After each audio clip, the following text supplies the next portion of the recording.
আসসালামু আলাইকুম। প্রিয় দর্শক, অন্য মঞ্চের আলাপচারিতায় আপনাদের সকলকে আমন্ত্রণ জানাচ্ছি। আজকে আমাদের আলোচনায় আমাদের সঙ্গে অতিথি হিসেবে আছেন বন্ধুরা, রূপান্তরের সত্যের আজকের পর্বে স্বাগত। সবাইকে প্রীতি, শুভেচ্ছা এবং সালাম। গত এক বছর ধরে আমরা লক্ষ্য করছি যে বাংলাদেশে মার্কিন কূটনৈতিক তৎপরতা এবং সামরিক তৎপরতা নজিরবিহীনভাবে বেড়েছে এবং এর অনেক কিছুই দৃশ্যমান, তবে অধিকাংশই আমাদের চোখের বাইরে গোপনে ঘটছে। বিশেষ করে মার্কিন সেনা তৎপরতা নিয়ে যারা বাংলাদেশের নিরাপত্তা নিয়ে ভাবেন বা বিশ্লেষক যারা রয়েছেন, তারা কিন্তু আজকাল খুবই উদ্বেগ প্রকাশ করছেন। আমরা দেখেছি চট্টগ্রাম বন্দরকে বিদেশের হাতে তুলে দেওয়া হয়েছে এবং আমেরিকা বলছে এটা তাদের জন্য একটা স্ট্র্যাটেজিক গেটওয়ে। তো একটি বন্দরকে তুলে দেওয়া যে শুধুমাত্র অর্থনৈতিকভাবেই ইস্যু তৈরি করছে তা নয়, এর ফলে কিন্তু বাংলাদেশের উপরে একটা সামরিক চাপ বাড়বে। করিডোর নিয়ে তো আমরা গত এক বছর ধরে নানান গুঞ্জন শুনছি। সেখানে আরাকান আর্মিকে একদম অবাধ চারণভূমির মতো খুলে দেওয়া হয়েছে টেকনাফ এবং পাহাড়ি অঞ্চল। এর সাথে যোগ হয়েছে এই গোপন বাণিজ্য চুক্তি, যেখানে বাংলাদেশের স্বার্থ আদৌ সংরক্ষিত হয়নি। অনেক বেশি দাম দিয়ে আমরা এলএনজি কিনছি আমেরিকার কাছ থেকে, যেখানে অন্য অন্য দেশে এর চেয়ে কম দামে পাওয়া যায়। এবং সেই এলএনজি কোম্পানির সাথে যুক্ত আছেন বাংলাদেশের সাবেক মার্কিন রাষ্ট্রদূত পিটার হাস, যিনি বাংলাদেশের আজকের এই দুরবস্থার জন্য যে কয়জন মানুষ ফিল্ডে থেকে কাজ করেছেন, he is one of them.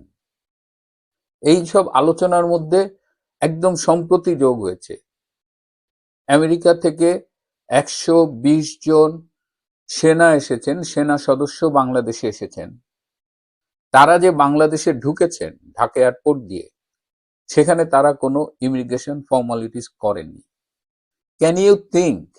আপনি চিন্তা করতে পারেন যে আমাদের দেশের সেনাবাহিনী কোনো একটা দেশে গেছে এবং তারা কোনো ধরনের ইমিগ্রেশন ফর্মালিটিস, এই যে পাসপোর্ট শো করা, ফর্ম ফিল আপ করা, কোনো কিছু না করে সোজা ঢুকে গেছে। and this time American soldiers have done that। এবং 10 তারিখে তারা ইউএস বাংলা এয়ারলাইন্সের একটা প্লেনে করে তারা গেছে এই চিটাগাং সেনাবাহিনীর একটা হোটেল আছে, আপনারা জানেন, রেডিসন ব্লু বে ভিউ। সেখানে 120 জন অবস্থান করছেন। সেই হোটেলেও তারা রেজিস্ট্রেশন করেনি। হোটেলের যে রেকর্ড আছে সেখানে তাদের কারো কোনো নাম ঠিকানা কোনো কিছু লিপিবদ্ধ করা হয়নি, তাদের নামে রুম বরাদ্দ দেওয়া হয়েছে। 14 তারিখে তারা কক্সবাজার গিয়েছিল, কক্সবাজার বিমান ঘাঁটি পরিদর্শন করেছে এবং আমাদের বিমান বাহিনীর কিছু সেনা কর্মকর্তাদের অফিসারদের সাথে তারা গোপন মিটিং করেছেন এবং এখনো তারা আছেন। এখন এইবার এর আগেও তারা এসেছে, এর আগে operation Pacific Angel, tiger, lightning এগুলো তারা করেছে, সামরিক মহড়ায় অংশগ্রহণ করেছে। কিন্তু এবার কেন জানি ভীষণ গোপনীয় ভাবে তারা এই কাজগুলো করছেন। কিন্তু এই অবাধ তথ্য প্রযুক্তির যুগে কোনো কিছুই তো আর গোপন থাকে না। আমরা আসলে কি চাইছি? ডক্টর ইউনূস কি চাইছেন? বাংলাদেশের স্বাধীনতা, সার্বভৌমত্বকে তিনি আজ হুমকির মুখে ফেলেছেন। বাংলাদেশে ডক্টর ইউনূসের সমালোচনা কিন্তু এখন খুবই প্রকট। যারা গত বছরের আগস্ট মাসে তাকে স্বাগত জানিয়েছিল, তার অধিকাংশ মানুষই আজ তার উপরে বিরক্ত, তার উপরে ক্ষুব্ধ এবং তার প্রচন্ড সমালোচক হয়ে গেছে। তিনি দেশ চালাতে ব্যর্থ হয়েছেন ঠিকই, কিন্তু পুরো দেশটা আমেরিকার হাতে তুলে দিয়েছে। আমেরিকা এমন একটা দেশ যে কেবল নিতে জানে, দিতে জানে না। একমাত্র ব্যতিক্রম হলো আমেরিকান তরুণী। They are very good as friend. তারা যাকে দেয় তাকে উজাড় করেই দেয়। কিন্তু এর বাইরে একটা সুপার পাওয়ার হওয়ার পরেও a super power with a tiny heart, এবং শোষণই তাদের একমাত্র ধর্ম, যেটা আমার কাছে মনে হচ্ছে। বিশেষ করে বাংলাদেশে তারা এসেছিল এবং বাংলাদেশে যখন ডক্টর ইউনূস এলো এবং সবাই জানতো যে এই লোকটা আমেরিকার একটা দালাল, চাকর, তারপরেও ধারণা করা ছিল যে আমেরিকা অন্তত এই চাকরটাকে কিছুটা হলেও আশীর্বাদ দেবে। কিন্তু আমরা কি দেখলাম? আমাদের 3টা বিমানে করে আমাদের কিছু ইল্লিগাল বাংলাদেশিকে তারা ফেরত পাঠালো সেটা পাঠাতেই পারে, কিন্তু তাই বলে 60-70 ঘন্টা এক একজনকে হাতে পায়ে শিকল বেঁধে রাখা হয়েছিল। মানে মঙ্গলবার সকালে তাদের হাতে পায়ে শিকল বেঁধেছে, তারা বাংলাদেশে এসে পৌঁছেছে বৃহস্পতিবার, অলমোস্ট 60 আওয়ার্স। এরকম রূঢ় আচরণ বাংলাদেশিদের সাথে করছে। বাংলাদেশিদের ভিসা দিচ্ছে না। বাংলাদেশে যে মার্কিন বিনিয়োগ বেড়েছে এমন কোনো নজির বা তৎপরতা আমরা দেখিনি, কিন্তু গোপন সামরিক তৎপরতা কিন্তু আমরা একের পর এক দেখছি। সারা বাংলাদেশ ছেয়ে গেছে মার্কিন গোয়েন্দাদের দ্বারা।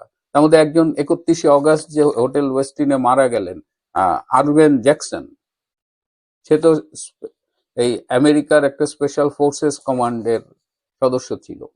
এরকম অনেকে আছে। সে মারা গেছে বলেই আমরা জেনেছি, এবং তার মৃত্যুর পরে কিন্তু তার ডেড বডিটা পোস্টমর্টেম পর্যন্ত করা হয়নি, সোজা আমেরিকান এম্বাসি সেই ডেড বডিটা তাদের কেয়ারপে নিয়ে গেছে। সাধারণ মানুষের ভেতরেও কিন্তু এই আমেরিকা প্রীতি এবং আমেরিকার বাংলাদেশের মধ্যে এই আগ্রাসী তৎপরতা নিয়ে প্রশ্ন উঠেছে। তাদের কপালে ভাঁজ। তারা প্রশ্ন তুলছেন যে ডক্টর ইউনূস কি বাংলাদেশকে একটা কলোনিতে পরিণত করতে চান, মার্কিন কলোনি? বাংলাদেশের ইতিহাস কিন্তু অন্য কথা বলে। এই ভূখণ্ডে যারাই এসেছে, যেসব বিদেশি শক্তি দখলের উদ্দেশ্যে এসেছিল, তাদের কারোই পরিণতি ভালো হয়নি। সবাইকে কিন্তু অপমানের সাথে পরাজয় মেনে নিয়ে এই ভূখণ্ড থেকে পাততাড়ি গোটাতে হয়েছে। এখন আমেরিকা যেটা করছে সেটা কি বাংলাদেশের জন্য আদৌ কোনো মঙ্গল বয়ে আনছে কিনা? বরং এই যে আমেরিকান তৎপরতা বাংলাদেশে বেড়েছে, বিশেষ করে সামরিক তৎপরতা, এর ফলে আমাদের প্রতিবেশী দেশগুলোর গোয়েন্দা সংস্থা কিন্তু বাংলাদেশের উপরে স্পেশাল নজরদারি শুরু করেছে। ভারত, চীন এবং মিয়ানমার, তারা বাংলাদেশে এই সামরিক উপস্থিতিটা, মার্কিন সামরিক উপস্থিতিটাকে ভালোভাবে দেখছে না। আমেরিকা কি চায়? তারা আমাদের সাগরের উপরে দখল নিতে চায়, সেন্ট মার্টিনের উপরে দখল নিতে চায়, ভূখণ্ডের উপরে নজরদারি বাড়াতে চায়, পোর্ট নিতে চায়। তাহলে বাংলাদেশ একটা স্বাধীন দেশ হিসেবে তার স্বাধীনতা, সার্বভৌমত্ব কোথায় থাকলো? প্রিয় বন্ধুরা, আপনারাও কি মনে করেন যে মার্কিন এই সামরিক তৎপরতা বাংলাদেশের স্বাধীনতা এবং সার্বভৌমত্বের জন্য ক্ষতিকর? কমেন্টসে জানান, আপনাদের মতামত জানতে চাই। এবং আমেরিকার এই অশুভ তৎপরতার বিরুদ্ধে বাংলাদেশকে রুখে দাঁড়াতেই হবে। সেনাপ্রধান জনাব ওয়াকা ওয়াকা নাকি আমাদের প্রধানমন্ত্রী, আমাদের মাননীয় নেত্রী, প্রাণপ্রিয় নেত্রী, বঙ্গবন্ধু কন্যা জননেত্রী শেখ হাসিনার সাথে কথা বলার জন্য উদ্গ্রীব হয়ে আছেন। তো আমি উদ্গ্রীব হয়ে আছেন বললাম, কিন্তু আমার থাম্বনেলে লেখা আছে যে কথা বলার চেষ্টা করেছেন। সে জায়গাটাই আসছি যে উনি অনেক উদ্গ্রীব। খবরটা আসলে আমি আরো একদিন আগে পেয়েছিলাম, কিন্তু শিওর হতে পারিনি যে আসলে কি এটা কি ফলস নিউজ নাকি নিউজ, সত্য নিউজ তা জানার জন্য সর্বশেষ গত 1 ঘন্টা আগে আমি যতটুকু জানতে পারলাম তাতে হচ্ছে যে আমাদের এই সেনাপ্রধান তিনি নাকি আমাদের প্রধানমন্ত্রী, মাননীয় প্রধানমন্ত্রীর সাথে কথা বলার জন্য ইন্ডিয়ার সামরিক বাহিনীর প্রধানেরকে ফোন দিয়েছিলেন, এবং ফোন দিয়ে উনি বলেছেন যে যে কোনো উপায়ে হোক, যে কোনোভাবে হোক, তাকে যাতে আমাদের মাননীয় প্রধানমন্ত্রী বঙ্গবন্ধু কন্যা শেখ হাসিনার সাথে অন্তত 1 মিনিট কথা বলার সুযোগ করে দেয়। কারণ ওনার কাছে নাকি যে সমস্ত নাম্বার আছে সেই সমস্ত নাম্বারে উনি অনেক ট্রাই করেছেন, কিন্তু কোনো কাজ হয়নি। সর্বশেষ উনি নাকি ইস্তোনিয়ার একটা নাম্বার, ইস্তোনিয়াটা আসলে হচ্ছে যে এটা এই আপনার ইস্ট ইউরোপের দিকে, ইউরোপ থেকে ইস্ট ইউরোপের দিকে, ইস্টোনিয়া, লাটাভিয়া, লাতভিয়া এগুলো। তো ইস্তোনিয়ার একটা নাম্বার থেকে, আমি পুরো নাম্বারটা আপনাদের বলছি না, শুধু কান্ট্রি কোডটা বলে দিচ্ছি, 372। তো আপনারা অনেকে যারা হয়তো আমাদের মাননীয় প্রধানমন্ত্রীর সাথে কথা বলেছেন বা কথা বলেন, তারা হয়তো জানতে পারেন যে এই কোড দিয়ে বা ইস্তোনিয়ার কোনো নাম্বারে আপনারা কথা বলেন কিনা। আমি যেহেতু আজ পর্যন্ত কখনো কথা বলিনি, সুতরাং আমি এই বিষয়টাতে জানি না যে উনি কোন নাম্বার ব্যবহার করেন, কিভাবে ব্যবহার করেন তাও জানি না। তো আমাদের সেনাপ্রধান নাকি সেই ইন্ডিয়ান চিফকে বলেছেন, সেনা চিফকে বলেছেন যে উনি এই নাম্বারটাতে বেশ কিছু মেসেজ দিয়েছেন 3 দিন যাবৎ। মেসেজ কি সিন হচ্ছে কি হচ্ছে না তাও বোঝা যাচ্ছে না। উনি ফোন দিলে এই ফোনও বন্ধ পাওয়া যাচ্ছে এবং ওনার মেসেজের কোনো রিপ্লাই আসছে না। উনি যে কোনো উপায়ে আমাদের মাননীয় প্রধানমন্ত্রী বঙ্গকন্যা শেখ হাসিনার সাথে 1 মিনিটের জন্য কথা বলতে চান। অনেক ভুল বুঝাবুঝি হয়েছে, এগুলা থেকে উনি মুক্তি পেতে চান। উনি নাকি ঘুমোতে পারছেন না। তো কেন ওনার এই বোধোদয় হলো তা জানার জন্য আমরা ছোট্ট একটা ভিডিও দেখে আসি। ভিডিওটা দেখি, এরপরে আরো 3টে ইন্টারেস্টিং ঘটনা বলবো যেটা হয়তো আপনারা কল্পনাও করতে পারেননি। ধন্যবাদ। ভিডিওটা দেখুন, এরপরে আসছি।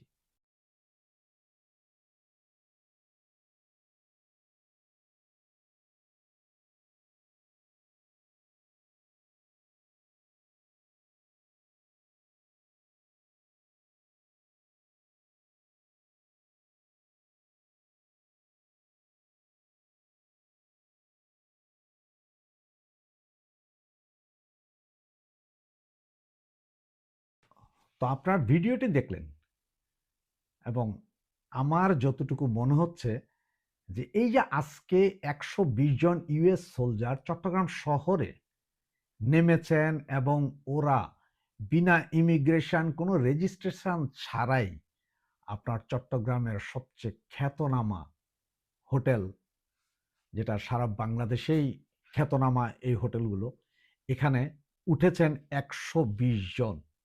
এটা আপনারা সবাই জানেন অলরেডি। গতকাল থেকে এটা সমস্ত ফেসবুকে ছেয়ে গিয়েছিল। এই ভিডিওটা আমি প্রথম পাওয়ার পরেই ফেসবুকে দিলাম, এরপরে লক্ষ লক্ষ আপনার শেয়ার হয়েছে, বিভিন্ন জন ডাউনলোড করেও দিয়েছে, সুতরাং আপনারা সবাই জানেন। তো এই 120 জন সেনা কর্মকর্তা কি দরকার এই মুহূর্তে? এর আগেরই আছে প্রায় 1,500 সেনা, ইউএস সেনা। এবং আপনারা জানেন চট্টগ্রামের কক্সবাজার অদূরে আপনার মহেশখালী একটা দ্বীপ আছে, আমাদের মহেশখালী দ্বীপ, যেটাতে আপনার যে মহেশখালী দ্বীপে যেখানে আমাদের এই জননেত্রী শেখ হাসিনার আমলে $1.2 বিলিয়ন দিয়ে একটি গভীর সমুদ্র বন্দর এবং সাবমেরিন স্টেশন, যেখানে 6টি পারমাণবিক সাবমেরিন দাঁড়াতে পারবে, রসদ নিতে পারবে, ওই ধরনের একটা টার্মিনাল নির্মাণ করেছিলেন। এবং এটা এত গভীরে যে এই গভীরতায় যদি কোনো সাবমেরিন চলে যায়, পৃথিবীর কোনো পারমাণবিক বোমা দিয়েও এই সাবমেরিন কিছু করতে পারে না। ওই জায়গাটা পুরোটা সেনাবাহিনী, আমেরিকান সোলজারদের হাতে। তার কারণটা কি?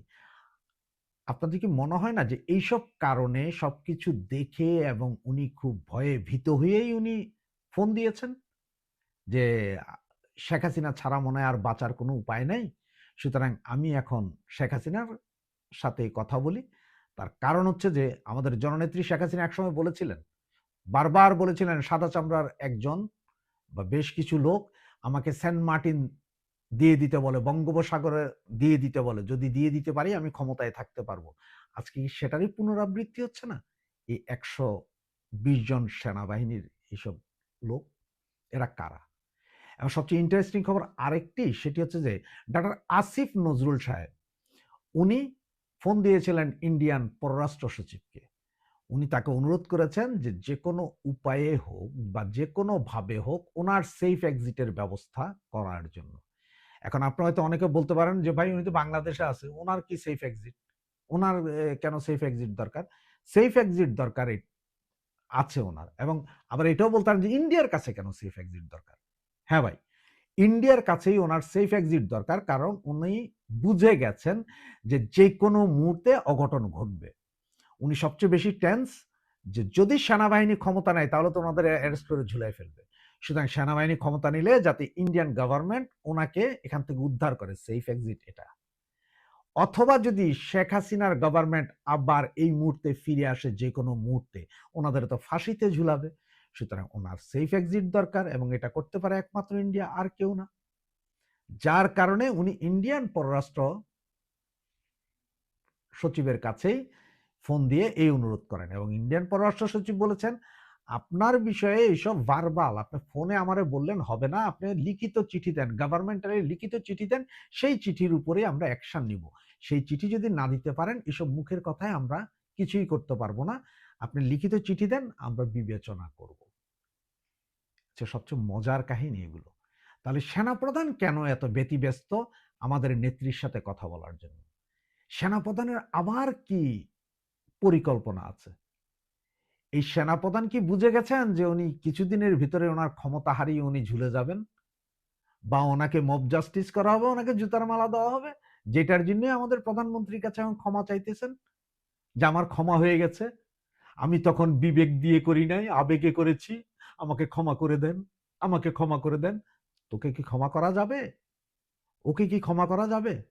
ওকে ক্ষমা করা যাবে না। ওদের সবার মনেই ভয় ঢুকে গেছে যে আওয়ামী লীগের এইসব মিছিল দেখে, এবং যেভাবে আওয়ামী লীগ গেরিলা কায়দায় তাদের সহকর্মীদেরকে ধরার পরে ছিনিয়ে নিয়ে আসছে, তাতে সেনা, পুলিশ, এই সরকার, গোয়েন্দা বিভাগ সবার কাছে খবর হয়ে গেছে যে কিছু একটা হচ্ছে বা হবে, এবং আগামী 72 ঘন্টার ভিতরে আরো অনেক কিছু হবে, যা আমি আপনাদের সামনে তড়িৎ বেগে নিয়ে আসার চেষ্টা করব।